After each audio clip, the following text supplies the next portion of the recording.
Ella. Northampton, June 8, 2008. Beleaguered by questions and lacking answers, Ella found that there were many things that surprised her about her correspondence with Aziz, particularly the fact that it was happening. The two of them were so different in every respect that she wondered what they could possibly have in common to email each other about so frequently. Aziz was like a jigsaw puzzle she aimed to complete piece by piece. With every new email from him, another piece of that puzzle fell into place. Ella had yet to see the entire picture, but by now she had discovered a few things about the man she'd been corresponding with. She had learned from his blog that Aziz was a professional photographer and an avid globetrotter who found navigating his way through the farthest corners of the world as natural and easy as taking a stroll around the neighborhood park.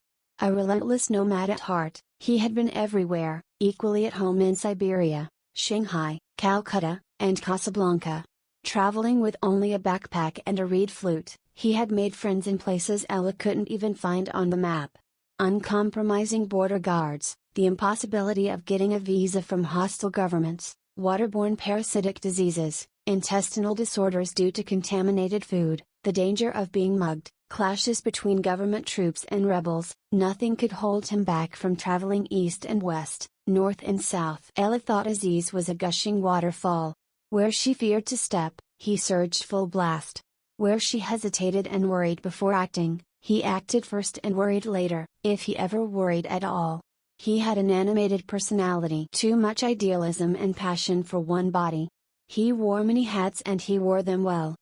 Ella saw herself as a liberal, opinionated Democrat, a non-practicing Jew, and an aspiring vegetarian who was determined to cut all sorts of meat from her meals. One day, she separated issues into clear-cut categories, organizing her world pretty much as she organized her house, neat and tidy. Her mind operated with two mutually exclusive and equally lengthy lists, the things she liked versus the things she hated.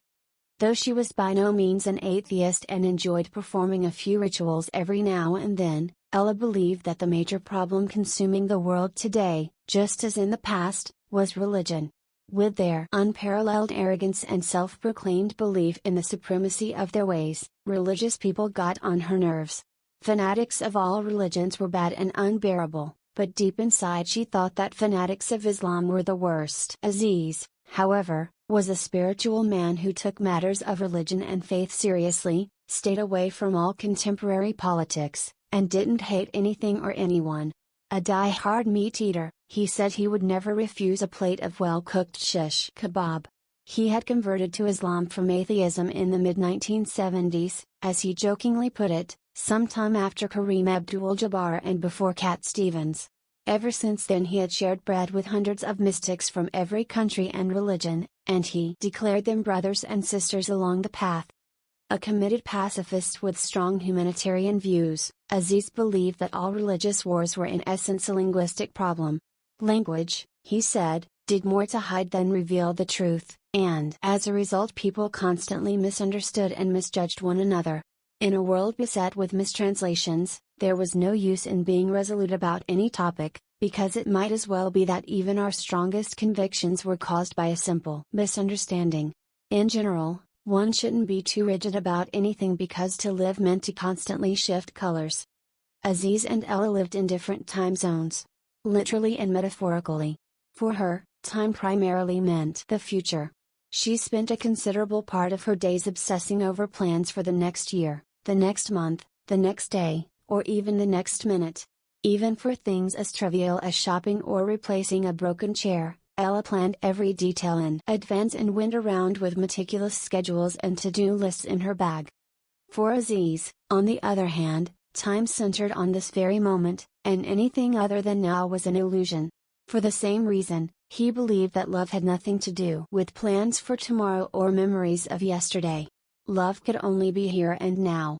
One of his earlier emails to her had ended with this note: "I am a Sufi, the child of the present moment." What a bizarre thing to say, Ella wrote him back, to a woman who has always put too much thought into the past and even more thought into the future but somehow never even touched the present moment. Aladdin. Konya, December 16, 1244. By the fates I wasn't there when the dervish crossed my father's path. I had gone deer hunting with several friends and came back only the next day. By then my father's encounter with Shams of Tabriz was the talk of the town. Who was this dervish, people gossiped, and how come an erudite man like Rumi had taken him seriously, to the point of bowing down to him?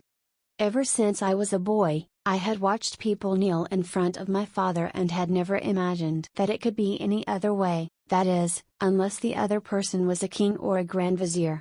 So I refused to believe half the things I heard and didn't let the gossip get under my skin, until I arrived home and Kara, my stepmother, who never lies and never exaggerates, confirmed the whole story. Yes, it was true, a wandering dervish named Shams of Tabriz had challenged my father in public, and, what's more, he was now staying in our house. Who was this stranger who had plummeted into our lives like a mysterious rock hurled from the sky? Eager to see him with my own eyes, I asked Kara, so where is this man? Be quiet, Kara whispered, a little nervously. Your father and the dervish are in the library. We could hear the far hum of their voices, though it was impossible to make out what they were talking about. I headed in that direction, but Kara stopped me. I am afraid you will have to wait. They asked not to be disturbed. For the whole day, they didn't come out of the library. Neither the next day nor the one following. What could they possibly be talking about? What could someone like my father and a simple dervish have in common? A week passed, then another. Every morning Kara prepared breakfast and left it on a tray in front of their door. No matter what delicacies she prepared for them, they refused it all, content with only a slice of bread in the morning and a glass of goat's milk in the evening. Perturbed, jittery, I was grabbed by an ill mood during this period. At various hours throughout the day, I tried every hole and crack in the door to peep inside the library. Never minding what would happen if they suddenly opened the door and found me eavesdropping there, I spent a lot of time hunched over, trying to comprehend what they were talking about. But all I could hear was a low murmuring. I couldn't see much either. The room was shadowy, on account of the curtains being half closed. Without much to see or hear, I allowed my mind busily to fill in the silences, fabricating the conversations they must be having. Once Kara found me with my ear to the door, but she didn't say anything. By this time she was more desperate than I to learn what was going on. Women can't help their curiosity, it is in their nature. But it was a different story when my brother, Sultan Walad, caught me eavesdropping. He gave me a burning look, his face turning sour. You have no right to spy on other people, especially not on your father, he reprimanded. I shrugged. Honestly, brother, doesn't it bother you that our father spends his time with a stranger? It has been more than a month now. Father has brushed his family aside. Doesn't that upset you? Our father hasn't brushed anyone aside, my brother said. He found a very good friend in Shams of Tabriz. Instead of nagging and complaining like a toddler, you should be happy for our father. If you truly love him, that is. That was the sort of thing only my brother could say. I was used to his peculiarities, so I did not take umbrage at his scathing remarks. Always the nice boy, he was the darling of the family and the neighborhood, my father's favorite son. Exactly 40 days after my father and the dervish had cloistered themselves in the library, something strange happened. I was crouched at the door again, eavesdropping on a thicker silence than usual, when all of a sudden I heard the dervish speak up. It has been 40 days since we retreated here. Every day we discussed another of the 40 rules of the religion of love. Now that we are done, I think we'd better go out. Your absence might have upset your family. My father objected. Don't worry. My wife and sons are mature enough to understand that I might need to spend some time away from them. Well, I don't know anything about your wife, but your two boys are as different as night and day, Shams responded. The older one walks in your footsteps, but the younger one, I am afraid, marches to a different drummer altogether. His heart is darkened with resentment and envy. My cheeks burned with anger. How could he say such awful things about me when we hadn't even met? He thinks I don't know him, but I do, said the dervish a little while later. While he was crouching with his ear to the door, watching me through peepholes, I was watching him, too. I felt a sudden chill pass across me as every hair on my arm stood on end. Without giving it another thought, I thrust the door open and stomped into the room. My father's eyes widened with incomprehension, but it didn't take long for his shock to be replaced by anger. "Aladdin, have you lost your mind? How dare you disturb us like this?" my father thundered. Ignoring that question, I pointed at Shams and exclaimed, "Why don't you first ask him how he dares to talk about me like that?" My father didn't say a word. He just looked at me and drew in a deep breath, as if my presence were a heavy burden on his shoulders.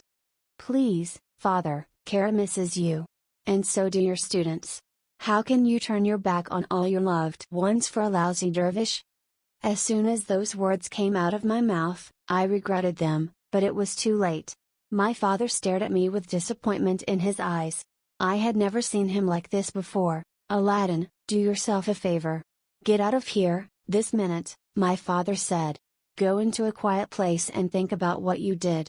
Do not talk to me until you have looked inside and recognized your mistake." "But, father." "Just get out," my father repeated, turning away from me. With a sinking heart, I left the room, my palms wet, my knees trembling. At that moment it dawned upon me that in some incomprehensible way our lives had changed, and nothing would be the same again. Since the death of my mother 8 years ago, this was the second time I had felt abandoned by a parent. Rumi, Konya, December 18, 1244. Basmala, the hidden face of God. Open my mind so I may see the truth. When Shams of Tabriz asked me that question about the Prophet Muhammad and the Sufi Bastami, I felt as though we were the only two people left on the face of the earth. In front of us extended the 7 stages on the path to truth, 7 maqamat every ego had to go through in order to attain oneness. The first stage is the depraved nafs, the most primitive and common state of being, when the soul is entrapped in worldly pursuits. Most human beings are stuck there, struggling and suffering in the service of their ego but always holding others responsible for their continuing unhappiness. If and when a person becomes aware of the ego's abased situation, by starting to work on himself, he can move to the next stage, which in a way is the opposite of the previous one. Instead of blaming other people all the time, the person who has reached this stage blames himself, sometimes to the point of self-effacement.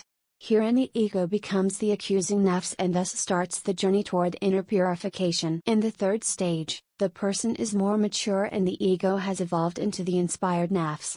It is only at this level, and not any time before, that one can experience the true meaning of the word surrender and roam the valley of knowledge. Anyone who has made it this far will possess and display patience, perseverance, wisdom, and humility. The world will feel new and full of inspiration. Nevertheless, many of the people who reach the third level feel an urge to dwell here, losing the will or the courage to go further. That is why, as beautiful and blessed as it is, the third stage is a trap for the one who aims higher. Those who manage to go further reach the valley of wisdom and come to know the serene nafs. Here, the ego is not what it used to be, having altered into a high level of consciousness. Generosity, gratitude, and an unwavering sense of contentment regardless of the hardships in life are the main characteristics accompanying anyone who has arrived here. Beyond that lies the valley of unity. Those who are here will be pleased with whatever situation God places them in. Mundane matters make no difference to them, as they have achieved the pleased nafs. In the next stage, the pleasing nafs, one becomes a lantern to humanity, radiating energy to everyone who asks for it, teaching and illuminating like a true master. Sometimes such a person can also have healing powers. Wherever he goes, he will make a big difference in other people's lives. In everything he does and aspires to do, his main goal is to serve God through serving others. Finally, in the 7th stage, one attains the purified nafs and becomes Insan Kamil, a perfect human being. But nobody knows much about that state, and even if a few ever did, they wouldn't speak of it. The stages along the path are easy to summarize, difficult to experience. Adding to the obstacles that appear along the way is the fact that there is no guarantee of continuous progress. The route from the first to the last stage is by no means linear. There is always the danger of tumbling back into earlier stages, sometimes even from a superior stage all the way down to the first one. Given the many traps along the way, it is no wonder that in every century only a few people manage to reach the final stages. So when Shams asked me that question, it wasn't simply a comparison that he was after. He wanted me to consider how far I was willing to go to efface my personality in order to be absorbed in God. There was a second question hidden within his first question. How about you, great preacher? He was asking me. Of the 7 stages, which stage are you at? And do you think you have the heart to go further, till the very end? Tell me, how big is your cup? Kara, Konya, December 18, 1244. Bemoaning my fate does me no good, I know. Yet I cannot help but wish that I were more knowledgeable in religion, history, and philosophy and all the things Rumi and Shams must be talking about day and night. There are times I want to rebel against having been created a woman. When you are born a girl, you are taught how to cook and clean, wash dirty clothes, mend old socks, make butter and cheese, and feed babies. Some women are also taught the art of love and making themselves attractive to men. But that's about it. Nobody gives women books to open their eyes. In the first year of our marriage, I used to sneak into Rumi's library at every opportunity. I would sit there amid the books he loved so much, breathing in their dusty, moldy smells, wondering what mysteries they hid inside. I knew how much Rumi adored his books, most of which had been handed down to him by his late father, Baha al-Din. Of those, he was particularly fond of the Ma'arif. Many nights he would stay awake until dawn reading it, although I suspected he knew the whole text by heart. Even if they paid me sacks of gold, I would never exchange my father's books, Rumi used to say. Each of these books is a priceless legacy from my ancestors. I took them from my father, and I will pass them on to my sons. I learned the hard way just how much his books meant to him. Still in our first year of marriage, while I was alone at home one day, it occurred to me to dust the library. I took out all the books from the shelves and wiped their covers with a piece of velvet dabbed in rose water. The locals believe that there is a kind of juvenile jinn by the name of Kbaik who takes a twisted pleasure in destroying books. In order to ward him off, it is the custom to write a note of warning inside each book. Stand thou still, Kbaik, stay away from this book. How was I to know that it wasn't only Kbaik who was supposed to stay away from my husband's books, but me as well? That afternoon I dusted and cleaned every book in the library. As I kept working, I read from Ghazali's vivification of the religious sciences. Only when I heard a dry, distant voice behind me did I realize how much time I had spent there. Kara, what do you think you are doing here? It was Rumi, or someone who resembled him. The voice was harsher in tone, sterner in expression.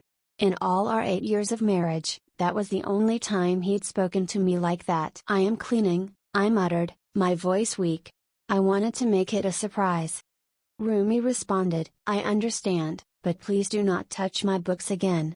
In fact, I'd rather you did not enter this room at all. After that day I stayed away from the library even when there was no one at home. I understood and accepted that the world of books was not and never had been, nor ever would be, for me. But when Shams of Tabriz came to our house, and he and my husband locked themselves in the library for 40 days, I felt an old resentment boil up inside me. A wound that I didn't even know I had began to bleed.